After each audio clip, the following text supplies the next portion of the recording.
Hi all you Vincent enthusiasts out there. I thought it was about time I did a walk around my old bike.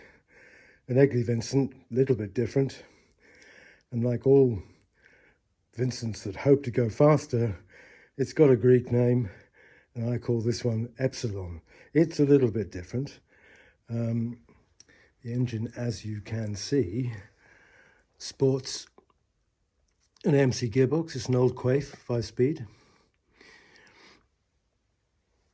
The Egli frame has been modified a little bit. The oil is only available now if you take the tank off. Engine breather actually goes into the primary chain case and then out. Front end is very narrow, and that's because I run a John Player fairing, a sort of Peter Williams fairing, which is very, very narrow, and you can't mount the clip-ons outboard of the fork stanchions. Now, the forks on Egli's, this is a Slater Egli, were originally metal profile. Mine unfortunately broke in half on a rather nasty crash at Chris's Curve at Cadwell. And the front end now is Marini 350 Sport with spoke wheels and twin discs. And the discs are from rather a nice gentleman in Germany.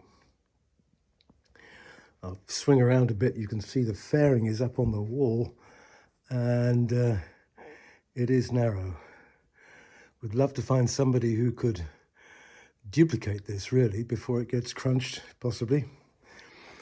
And as we go around, you can see how narrow the form of the bike is. The pipes have been brought right in so that the fairing does fit. And as I come around to the drive side, one carburetor's off because I'm just fiddling with the tank. It's got a bit of a leak.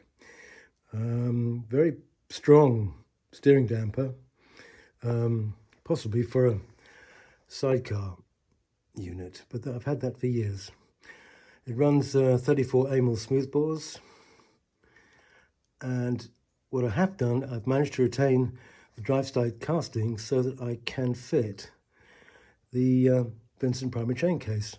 So it looks like a Vincent from the drive side, which is good. Commando clutch. Stick to the triplex. It's a bit more, it allows a little bit of tolerance if you're not quite lined up. And the primary chain tensioner is a block of Igos plastic, and I can jack it up and down on shims if I want to adjust the chain. The gearbox sprocket runs very tight in this setup if you want to get a big back tire on. I'm on quarter chain. It couldn't take 3/8. There's probably room for a little bit of movement, but it's very tight. Back wheel is kind of Triumph one, I think.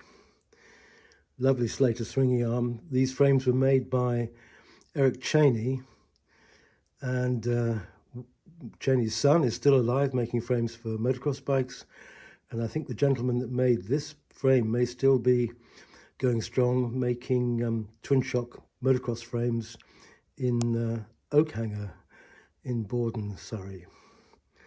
So that's about it. Anything else novel? Ignition coils are the green ones that Francis Grosset doesn't like, but they seem to work. I've got a Grosset ignition unit. The HT leads are wrapped again just to stop any stray sparks. What else have we got? Exhaust pipes, nicely made by a company in Ash near Farnborough, and pretty tight down there actually. I've just modified the engine a bit, and I had to drop the cylinder heads by 80 thou, and the clearance of these pipes now on the crankcase is pretty tight. The engine is a little bit radical. It's shorter stroke, 86 mil, 90 bore. Had some pistons made in America by Carilla.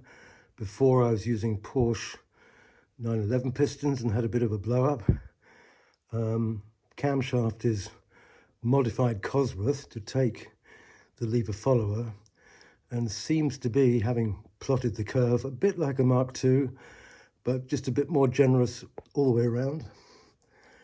And that's about it. If you enjoy this little video, the next one will be firing her up.